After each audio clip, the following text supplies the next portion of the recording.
Hello నమస్తే welcome to HMTV to the point. రామాయణంలోని సంజీవని ఔషధ మొక్క గురించి తెలియని వారు ఉండరు.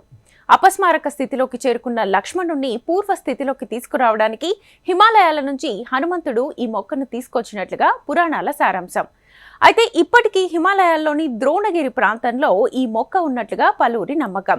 దీంతో 2016లో ఈ ఔషధ మొక్కను వెతకడానికి ఉత్తరాఖండ్ ప్రభుత్వం 25 కోట్లతో ఓ ప్రత్యేక బృందాన్ని ఏర్పాటు చేసింది.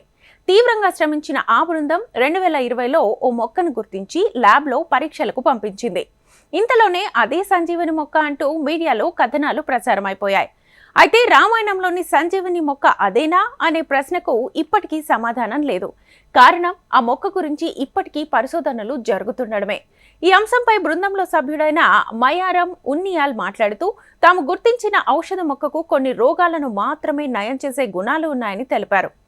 అయితే ఇదే సంజీవని అని చెప్పడానికి మరికొన్ని ఆధారాలు సేకరించాల్సిన అవసరం ఉందని కూడా పేర్కొన్నారు.